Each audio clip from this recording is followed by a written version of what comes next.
asalaamaaleykum mbokk yi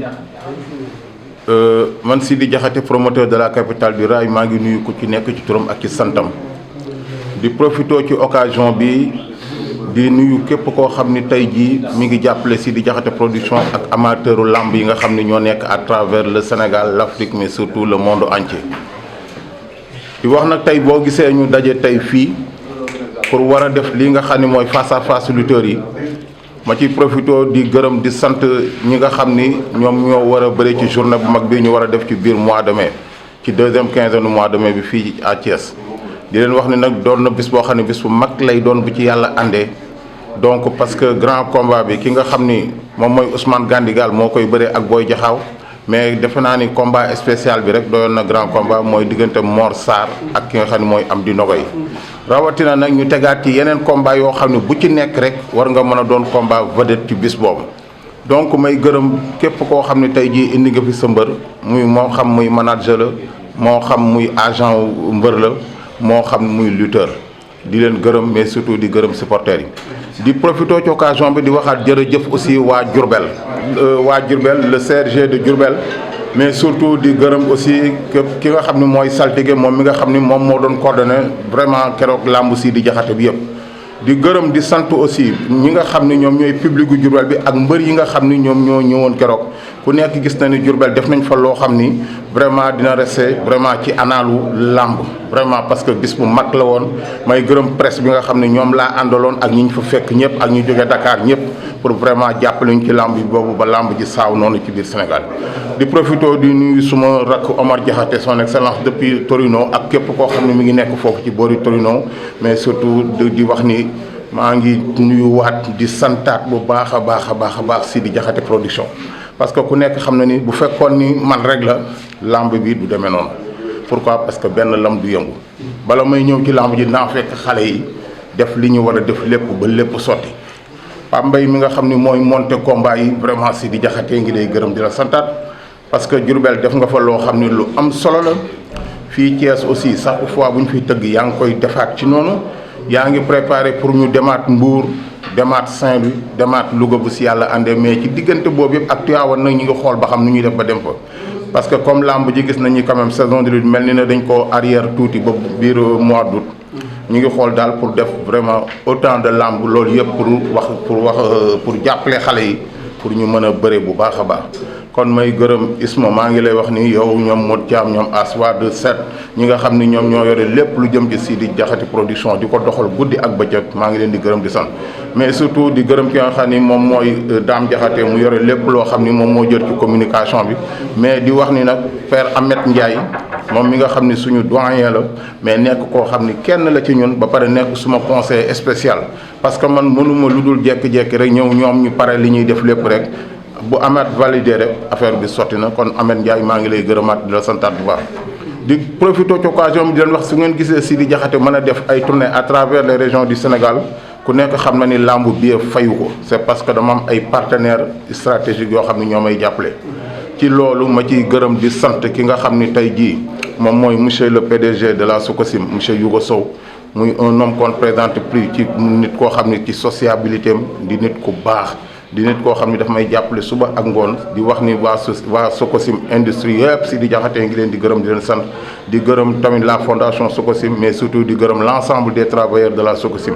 monsieur Sow à travers ma voix Sidi Diakhaté production ak l'ensemble de la population de la jeunesse sénégalaise dans un cadre général ñu ngi lay gërëm di la sant parce que bi nga xamee ni le président de la République tabax na arène bi ñu def ci 32 milliards bu fekkoon ni ku mel ni yow ak sa compréhension bu mag jëloo sa moyen wu usine def ko ci biir pour jàppalewaat lamb ji accompagner nag son excellence le président Macky Sall tey yaakaar naa ni lii du mën a am kon yow au moins comprendre nga li président vision président de la République kon monsieur Yougo Sow vraiment Sidi Diakhaté ngi lay gërëmaat di la santaat di gërëm la Sococim industrie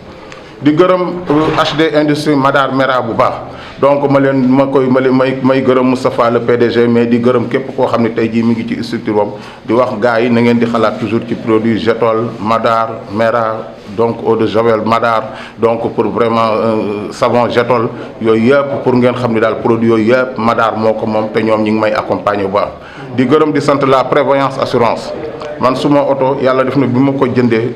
prévoyance assurance laa ko assuré parce que gis naa ni assurance bu wóor la. may gërëm l'administrateur le PDG du groupe de la prévoyance assurance monsieur Mamour Thiaw bu baax di gërëm aussi l'ensemble des travailleurs yi nekk foofu di wax gars yi bu ngeen bëggee assurance bu wóor boo xam ni amul benn problème kenn ñaanul yàlla sa oto di am problème mais bis boo xamee ni sa oto am na benn pépin wala nga assuré woon sa kër mu am benn problème wala yow sa bopp nga assuré sa bopp ba mu am benn problème te fekk nga def ko prévoyance assurance xamal ni jarul ngay jóg jëlal papier yu ñu déposé ko rek ñoom dinañ la téléphoné ci en un temps record pour wan ni la sa chagrin ngi nii pour vraiment dédommager la yàlla def sax loolu yeex trop parce que mais di dafa mënta ñàkk moo tax te comme oto bu ne da nga war a assuré gars yi assurance bi wóor assurance bi nga xam ne moo nekk ci jamono ba pare muy nekk nit ñoo xam ne ñi ko yor nit ñu fiable lañu nit ñoo xam ne aussi vraiment lépp lu ñu la wax soo ba ngoon dinañ ko def kooku penser à la prévoyance assurance mbokk yi maa ngi gërëm aussi donc di wax ni maa ngi gërëm boisson la fraîche maa ngi leen di gërëm di leen sant bu baax a baax monsieur Sey moom mi nga xam ne moom mooy administrateur groupe bi maa ngi Makhtar Sey maa ngi koy gërëmaat di ko santaat di wax ni boisson la fraîche boisson la boo xam ni soo koy naan ci biir dafa am ay donj yu sew yu neex yooyu daj ci biir ay fruits donc moo tax ma leen di wax ni leen gan yu ngeen mënti am xalaat leen boisson la fraîche parce que njëg ga yomb na ba pare foo ko def ci kër ganeel fa nit ñi jàmm ngeen fay duggee jàmm ngeen fay jóge te ku nekk dafay kontaan bu dee moment boo xam ne nag ay jigéen ñu célibataire yi dañ faa xaw a bari bala semaine bi di dellu soir da ngeen dégg mariage yi tàmbalee takkarnaase ci ñuy naanoon boisson la fraîche kon gars yi pensez à la fraîche maa ngi gërëm di santaat ki nga xam ne mooy suma xarit El Hadj Abdou Aziz Ndiaye donc di ko wax ni ko borom huile j'adore si di jaxate ak groupe bi yëpp ñu ngi lay gërëm di la ñaanal yàlla mu yokk xewal gi yokk sutura si bu baax a baax donc di gërëm thé j'adore parce que thé j'adore ba ma ko laalee ba léegi moom gis naa ni ay forme rek laay demee te donc bravo à Abdou Aziz Ndiaye bravo ak thé j'adore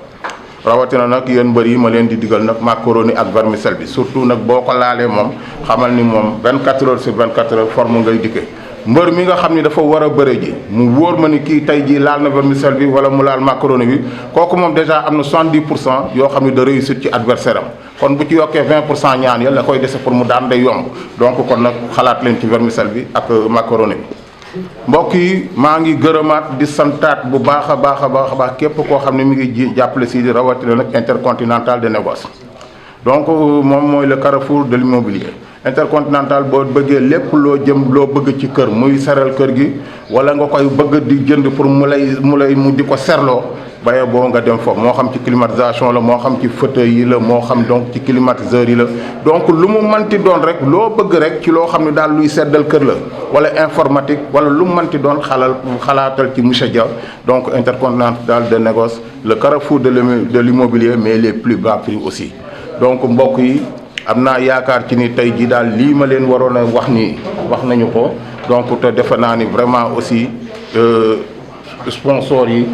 ñu ngi ñuy jàppale guddi ak bëccëg suba ak ngoon kon nag gars yi comme ni ma ko waxee sànq Madar wax nañ ko HD Industrie Madar Emera donc defe naa ni vraiment ñooñu borom Amérique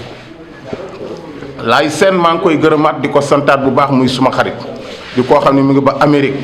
mais vraiment mu nit koo xam ne ku xam teranga la ba pare Modou Fall boo demee boo jotee laay seen nekk aussi di jaxate kontaan na trop mi ngi lay gërëm di la sant di la wax ni journée bi daal am nga ci cër bu mag a mag moo xam waa dëkk ba ñooy jóg ñëw représenté si la mais na nga xam ne daal lamb ji sa lamb la te incha allah boo tolloo ba États-Unis di ko seetaan di nga xam ne si di jaxate delloo na la ci cër may gërëm donc képp koo xam ne yaa ngi may jàppale ci lamb parrains yi moom d'habitude li tax du ma leen bëgg di lim fii c'est parce que dama xam ne ci publicité bi dañuy gis seen bopp mais di gërëm nag la presse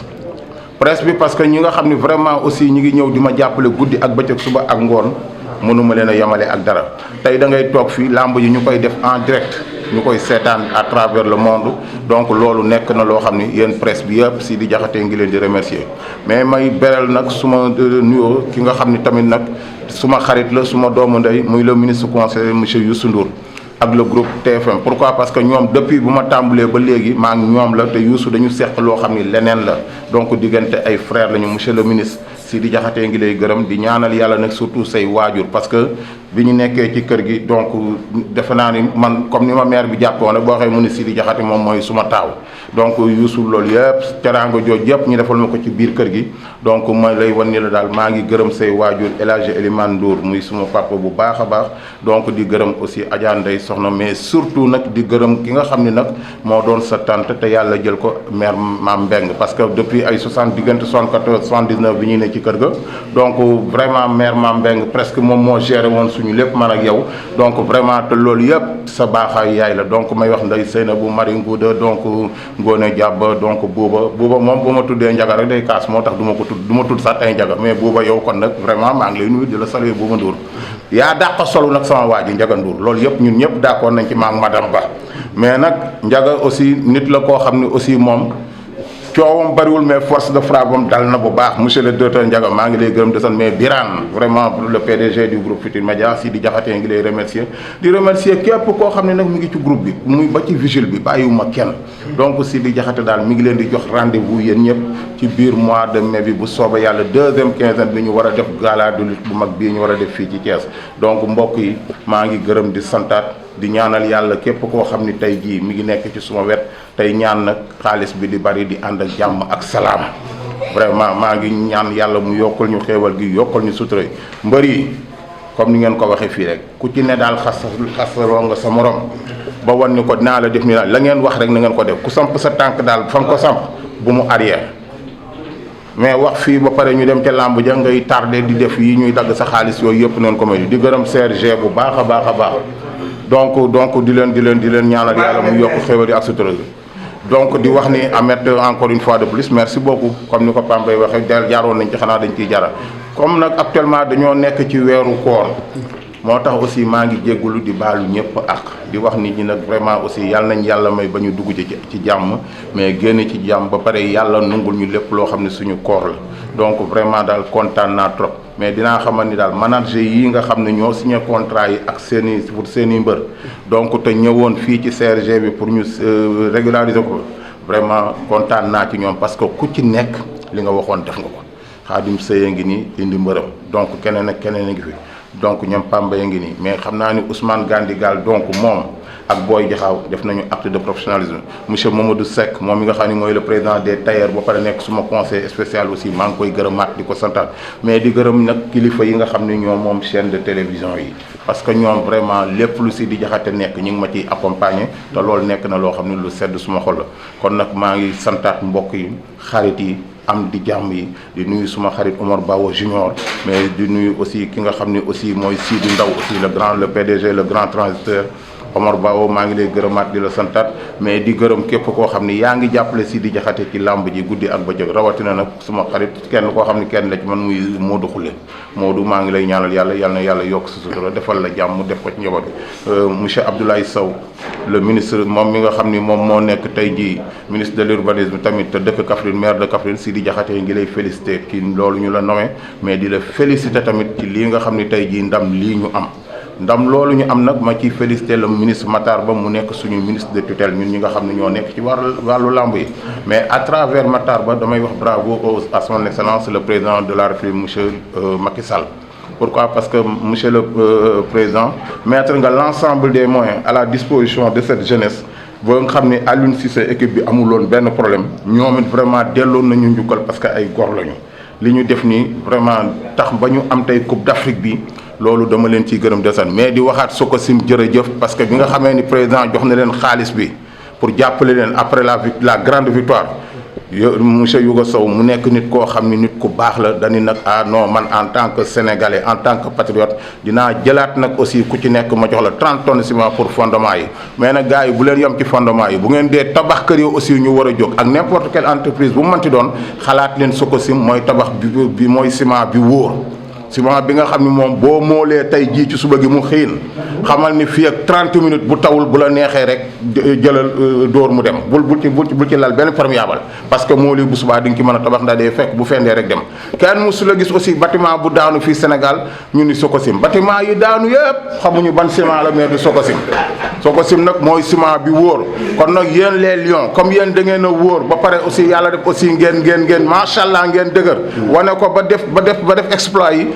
da ngeen di ànd ak une équipe qui gagne. L'équipe qui gagne c'est la Sococim sous la direction de monsieur Yougo Sow le PDG de la Sococim kon mbokk yi jërëjëf amateuru Sénégal képp koo xam ni yow muy mbër muy lu manti noonu booy tabax sa kër rek xalaatal Sococim